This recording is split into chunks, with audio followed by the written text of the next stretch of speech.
नमस्कार दोस्तों, मैं वीरेंद्र राज वीरू अपनी बात चैनल में आप सभी का हार्दिक स्वागत करता हूं। सीता के जन्म चरित्र कृत आदि को लेकर तमाम तथ्य तमाम बातें हैं, लेकिन कोई बच्ची ज़मीन से ज़िंदा कैसे निकल सकती है। अभी किसी बच्ची को ज़मीन में आप 5 मिनट के लिए दबा दीजिए, फिर उसको निकालिए, देखिए वह मृत निकलेगी।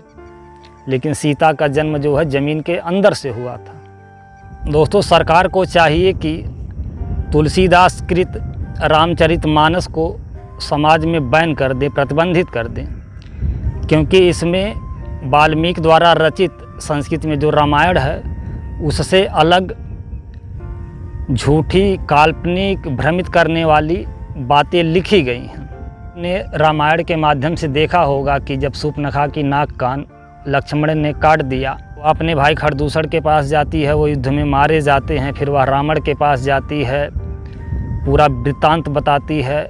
रावण छद्म वेश धारण करके सीता का अपहरण कर ले जाता है। दोस्तों, लक्ष्मण ने शूर्पणखा का नाक कान क्यों काट दिया? वह तो शूर्पणखा को मार भी सकते थे, मृत्यु दंड भी दे सकते थे, जैसे उन लोगों ने ताड़का को मारा था। दोस्तों, प्राचीन काल में जब औरत कोई सामान्य गलती अपराध करती थी तो उसको मृत्यु दंड ना दे करके औरतों को कुरूप बनाना, नाक कान काट देना मृत्यु दंड के ही समान था। आज भी आप समाज में देखिए, किसी घर परिवार में कोई गलत काम करता है, चोरी, बदमाशी, अपराध आदि कुछ करता है, तो घर परिवार वाले कहते हैं कि इसने तो मेरी नाक काट दी। कि क्या रावण ने सीता का अपहरण शूर्पणखा के अपमान का बदला लेने के लिए किया था?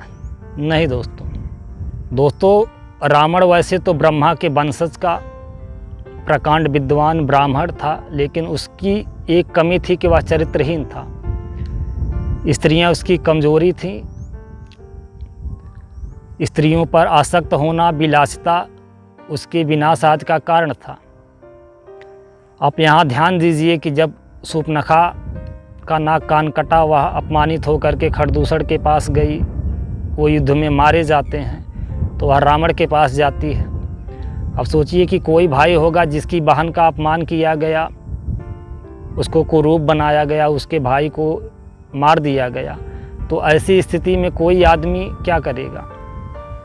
जिसने इस तरह का कृत्य किया है उसके पास जाएगा, उससे लड़ाई झगड़ा करेगा, उससे युद्ध करेगा, उसको मारेगा, ना कि उसकी पत्नी को अपहरण करके विवाह करने की तैयारी या इस तरह का विचार करेगा।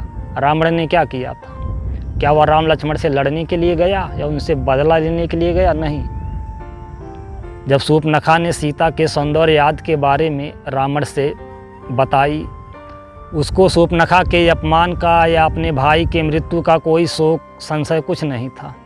वह तो सीता के सौंदर्य याद का वर्णन बखान सुनकर इतना आसक्त मोहित हो गया कि बस वह सीता को किसी भी रूप में अपनी पत्नी बनाना चाहता था।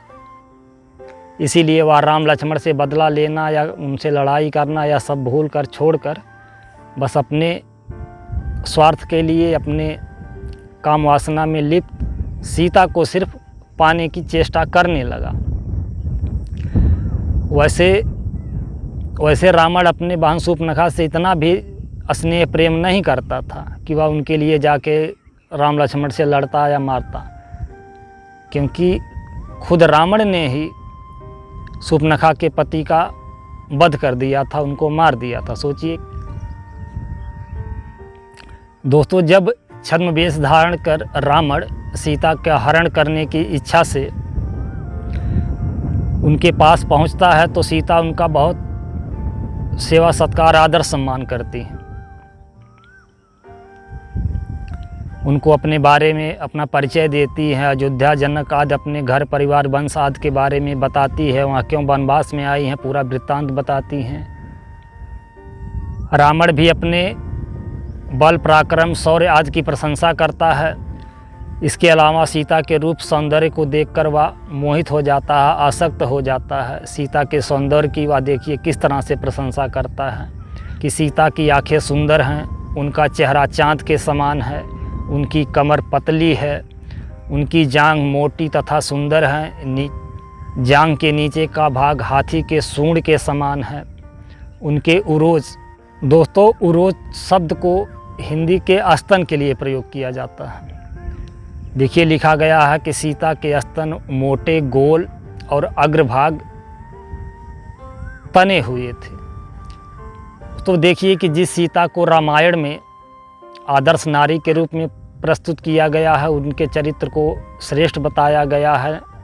नारियों के लिए वह एक आदर्श हैं, मिसाल हैं। उनके सौंदर्य आदि को देखिए कि इस तरह से लिखा गया है। क्या जब सीता रावण के बहकावे में नहीं आती हैं, उनकी बातों को नहीं मानती हैं, तो रावण क्रोधित होकर के अपने असली रूप में दशानन के रूप में आता है और एक हाथ से सीता के केस को पकड़ता है और दूसरे हाथ से उनके दोनों स्तन को पकड़कर, जैसा कि वाल्मीकि रामायण में लिखा गया है, गोदी में उठा लेता है और पुष्पक विमान में बैठकर लंका की ओर प्रस्थान कर देता है। सीता उनसे बचने के लिए निरर्थक प्रयास करती रहती हैं, रोती हैं, चिल्लाती हैं, याचना करती हैं, लेकिन रावण के ऊपर उसका कोई प्रभाव असर नहीं पड़ता है।